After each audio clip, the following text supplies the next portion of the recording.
সাত সকালে পিকনিকের মেজাজে মৎস্য শিকার দিলীপ ঘোষের। নতুনদের পিছনে রেখে পুরনোদের সামনের সারিতে আনতে হবে, দিলীপের হুঁশিয়ারি। উত্তর 24 পরগনা জেলার বসিরহাট মহকুমার স্বরূপনগর ব্লকের গোবিন্দপুর গ্রাম পঞ্চায়েতের গন্ডরাজপুরের একটি বাওড়ে ছিপ নিয়ে বড় মাছ শিকারের আশায় বিজেপি নেতা দিলীপ ঘোষ।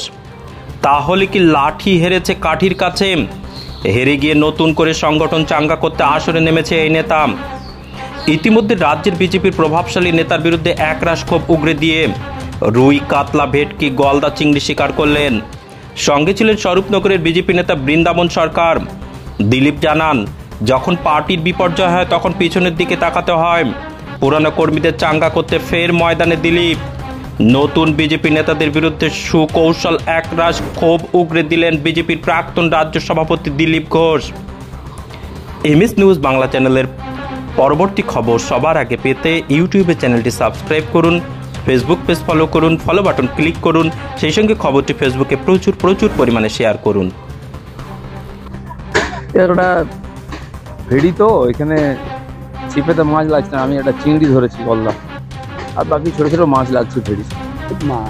দাদা, যে আপনি একটা পোস্ট করেছেন সোশ্যাল মিডিয়াতে যে ওল্ড ইজ গোল্ড, এটা কি দলীয় নেতৃত্বকে কি আপনি একটা বার্তা দিতে চাইছেন যে পুরনো পার্টির বিপর্যয় হয় তখন পেছনে তাকানো দরকার হয়। যারা পার্টিকে জিতিয়েছেন তাদেরকে সঙ্গে নিতে হয়।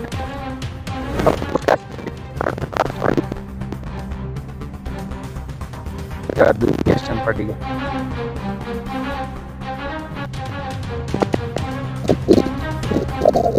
নেমে এসছে, খামতি মনে করছেন?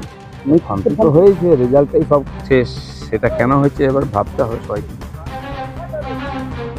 কালকে আগামীকাল রাজ্যে কেন্দ্রের শপথ গ্রহণ হবে। এই কেন্দ্রে কি থাকবে সরকার মনে করছেন? অনেকেই তো বলছে যে এই সরকার থাকবে না। অটলজিও 6 বছর চালিয়েছিলেন সরকার। কোয়ালিশন সরকার চালাবার টেকনিক বিজেপি জানে, কারণ বিজেপি কোয়ালিশন গভর্নমেন্ট শুরু করেছিল। তো সেই জন্য এটা নিয়ে চিন্তা নেই। যারা আমাদের পুরনো আর সহযোগী আছেন তারা অনেক বছর আমাদের সঙ্গে আছেন, তারা থাকবেন সঙ্গে, সেই নিয়ে মেজরিটি আছে, সরকার চলবে। তবে যে আত্মবিশ্বাসের সঙ্গে সরকার কাজ করেছিল তখন এবার চিন্তা করতে হবে সবাইকে নিয়ে কাজ করার সময়। শেষ প্রশ্ন দাদা, বলছি যে পুরনো রাজ্যের যেসব আপনাদের নেতৃত্ব আছে তাদের কি সামনের সারিতে আনার কি একদম সরাসরি কোনো প্রস্তাব দেবেন আপনি দলকে? দল প্রস্তাব চাইলে করবো, আমি নিজে সবার সঙ্গে দেখা করবো, কথা বলবো। দাদা, 10 তারিখ স্কুল কলেজগুলো খুলছে, তার আগে কেন্দ্রীয় বাহিনী স্কুল কলেজগুলো দখল করে বসে আছে, যেটা তৃণমূল থেকে অভিযোগ করা হচ্ছে যে আগামীতে স্কুল কলেজগুলো কিভাবে চালানো হবে, এই বিষয়ে কি বলবেন? বাঁকুড়াতে কলেজ বন্ধ করে দিয়ে যখন ওরা পুলিশ রেখেছিল, পরীক্ষা বন্ধ করে দিয়েছিল কলেজের, অভিষেক ব্যানার্জি যাবেন বলে, তখন মনে হয়নি এতে অসুবিধা হয়। আজ সারা পশ্চিমবাংলায় তারা হিংসার রাজত্ব চালাচ্ছে, গুন্ডাদের রাস্তা নামিয়েছে, দোকানপাট লুট হচ্ছে, মারপিট হচ্ছে, হাত পা ভাঙা হচ্ছে।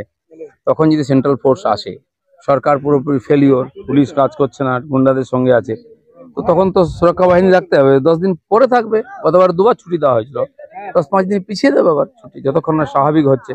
এই হিংসার মধ্যে ছেলেমেয়েরা স্কুলে যাবে কি, এটাও ভাবতে হবে।